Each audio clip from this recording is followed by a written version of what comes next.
sejahtera untuk kita semua.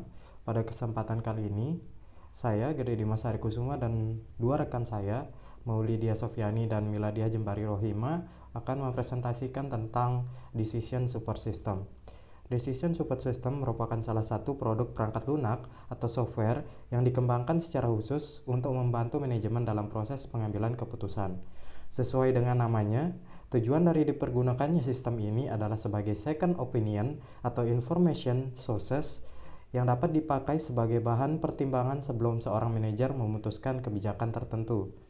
Pendekatan yang paling sering dilakukan dalam proses perancangan sebuah decision support system adalah dengan menggunakan teknik simulasi yang interaktif, sehingga selain dapat menarik minat manajer untuk menggunakannya, diharapkan sistem ini dapat mempresentasikan keadaan dunia nyata atau bisnis yang sebenarnya. Salah satu sistem aplikasi yang sangat populer di kalangan manajemen perusahaan adalah Decision Support System atau DSS. DSS ini merupakan suatu sistem informasi yang diharapkan dapat membantu manajemen dalam proses pengambilan keputusan. Yang perlu ditekankan dalam hal ini adalah bahwa keberadaan DSS bukan untuk menggantikan tugas-tugas manajer, tetapi untuk menjadi sarana penunjang bagi mereka. Sprague dan Carlson mendefinisikan DSS dengan cukup baik sebagai sistem yang memiliki 5 karakteristik utama. Yang pertama yaitu sistem yang berbasis komputer. Yang kedua, dipergunakan untuk membantu para pengambil keputusan. Yang ketiga, untuk memecahkan masalah-masalah yang rumit atau mustahil dilakukan dengan kalkulasi manual. Yang keempat, melalui cara simulasi yang interaktif. Yang kelima, di mana data dan model analisis sebagai komponen utama. Karakteristik 4 dan 5 merupakan fasilitas baru yang ditawarkan oleh DSS belakangan ini sesuai dengan perkembangan terakhir kemajuan perangkat komputer. Komponen Decision Support System antara lain adalah yang pertama database, yang kedua model base, yang ketiga software system. Sistem database berisi kumpulan dari semua data bisnis yang dimiliki perusahaan, baik yang berasal dari transaksi sehari-hari maupun data dasar. Untuk keperluan DSS diperlukan data yang relevan dengan permasalahan yang hendak dipecahkan melalui simulasi. Komponen kedua yang disebutkan tadi adalah model base atau suatu model yang mempresentasikan permasalahan ke dalam format kuantitatif atau model matematika sebagai dasar simulasi atau pengambilan keputusan, termasuk di dalam tujuannya adalah permasalahan objektif, komponen-komponen terkait, batasan-batasan yang ada, dan hal-hal terkait lainnya. Kedua komponen tersebut untuk selanjutnya akan disatukan atau di-merger dalam komponen ketiga, yaitu software system. Setelah sebelumnya direpresentasikan dalam bentuk model yang dimengerti oleh komputer, contohnya adalah penggunaan teknik Relational Database Manager System, Object Oriented Database Management System untuk memodelkan struktur data. Sedangkan model based management system digunakan untuk merepresentasikan masalah yang ingin dicari pemecahannya. Entiti lain yang terdapat dalam produk DSS baru adalah Dialogue Generation and Management System, yang merupakan suatu sistem untuk memungkinkan terjadinya dialog interaktif antara komputer dan manusia sebagai pengambil keputusan. Assalamualaikum warahmatullahi wabarakatuh. Perkenalkan, nama saya Maulidia Sofyani, NIM A1B018085. Di sini saya akan menyampaikan materi mengenai tugas utama dari Chief Information Officer atau CEO. Jadi keberadaan Chief Information Officer atau CEO untuk perusahaan yang sangat menggantungkan aktivitas bisnisnya sehari-hari pada sistem informasi merupakan suatu keharusan, karena mengingat harus adanya orang yang mewakili sistem informasi dalam jajaran direksi. Ada 5 tugas utama yang diemban oleh seorang CEO yang harus bertanggung jawab kepada pimpinan perusahaan atau Chief Executive Officer atau Presiden Direktur. Tugas pertama dari seorang CEO yaitu memahami bisnis. Jadi tugas pertama dan utama yang merupakan tanggung jawab eksekutif lain dalam jajaran direksi adalah mempelajari dan memahami secara menyeluruh dan mendetail bisnis yang digeluti di perusahaan. Persaingan yang begitu cepat dan lingkungan bisnis yang sangat dinamis mengharuskan eksekutif perusahaan untuk selalu memantau dan mempelajari aspek-aspek di luar perusahaan atau eksternal secara intens dan terus-menerus, terutama yang berkaitan dengan perilaku pasar atau market dan pelanggan. Selanjutnya adalah tugas kedua yang utama dari seorang CEO, yaitu membangun citra divisi. Jadi tugas kedua yang menjadi tanggung jawab seorang CEO adalah membangun kredibilitas Direktorat Sistem Informasi yang dipimpinnya. Karena mengingat banyak sekali karyawan yang menilai bahwa penggunaan sistem informasi secara strategis merupakan ciri perusahaan di masa mendatang.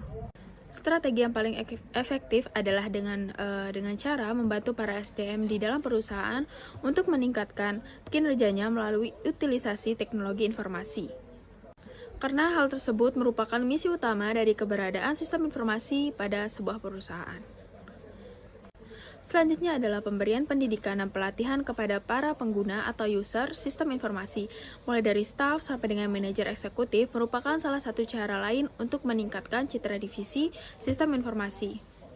Dengan menghasilkan produk-produk yang terbukti dapat membantu para karyawan dalam melaksanakan aktivitas pekerjaannya sehari-hari, divisi sistem informasi akan dengan mudah mendapatkan kepercayaan dari fungsi-fungsi lain di organisasi untuk membawa mereka ke bentuk perusahaan di masa depan atau di masa yang akan mendatang.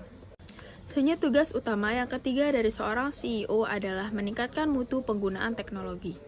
Seorang CEO memiliki tugas untuk memasyarakatkan teknologi informasi agar dipergunakan secara aktif untuk para karyawan perusahaan.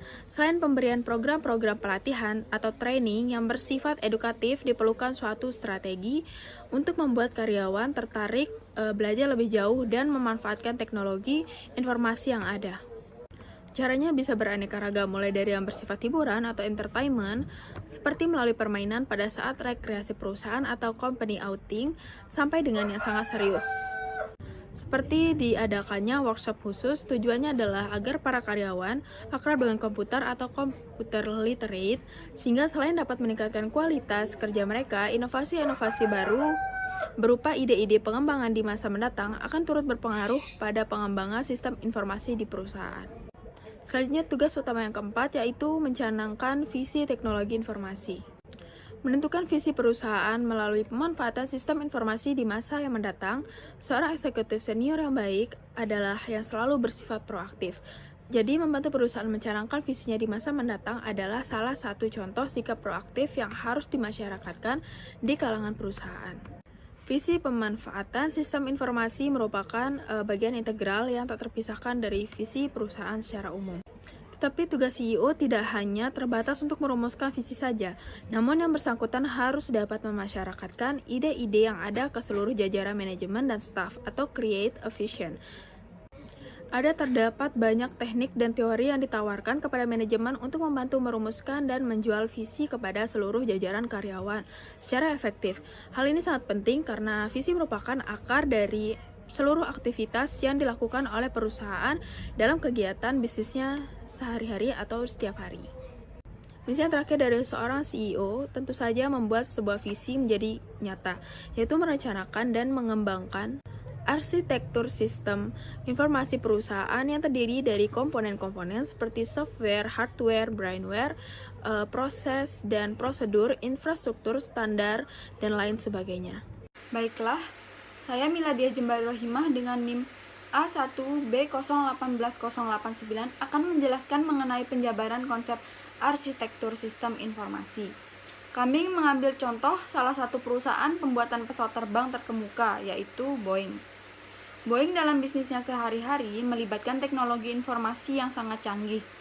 Ada sebuah pengalaman dari perusahaan raksasa seperti Boeing yang dapat dipelajari oleh para praktisi teknologi informasi. 3 bisnis utama dari Boeing adalah: yang pertama, membuat dan memasarkan pesawat; yang kedua, membuat sistem peluru kendali, pesawat perang, helikopter, dan sistem pertahanan militer; dan yang terakhir, menyediakan fasilitas komputer service untuk menunjang institusi pemerintah, termasuk di dalamnya proses riset dan pengembangan, serta pembuatan aplikasi terkait dengan industri penerbangan. Pertanyaan pertama yang harus dijawab adalah bisnis proses. Seperti apa yang dianut oleh perusahaan ini? Konsultan internasional biasanya selalu memulai analisa bisnis perusahaan dengan mendefinisikan value chain dari perusahaan yang spesifik untuk perusahaan tersebut. Berdasarkan value chain inilah, bisnis proses perusahaan secara lebih mendetail dipetakan dalam suatu diagram standar. Setelah itu, pertanyaan kedua yang harus dijawab adalah informasi apa saja yang diperlukan untuk mendukung pelaksanaan proses-proses yang ada, sehingga dapat tercipta aktivitas yang efisien, efektif, dan terkontrol dengan baik. Kerangka informasi inilah yang dinamakan sebagai arsitektur informasi. Ketiga, yang butuh dianalisa secara lebih mendalam adalah bagaimana menyusun suatu kerangka konseptual yang menghubungkan antara bisnis proses yang ada dengan arsitektur informasi yang didefinisikan. Hal ini untuk mencegah agar tidak terjadi proses penciptaan informasi yang berlebihan yang tidak relevan untuk perusahaan. Setelah berhasil mendefinisikan hubungan antara informasi yang diperlukan dan kerangka bisnis proses, barulah sistem manajemen data difikirkan. Hal yang perlu diperhatikan adalah bahwa data yang satu dengan data yang lain saling berhubungan. Maka perusahaan harus memiliki strategi pengolahan data dengan baik. Yang harus diingat adalah bahwa data merupakan material dasar dalam menciptakan informasi. Setelah informasi ditetapkan, jika berpegang pada kerangka Zahman, komponen-komponen lainnya tersebut adalah perangkat lunak, infrastruktur teknologi, dan perangkat manusia atau SDM. Manajemen Boeing percaya bahwa justru pada saat perusahaan sedang kuatlah, perubahan-perubahan manajemen yang terjadi baik untuk dilakukan dengan tujuan meningkatkan keunggulan kompetitifnya.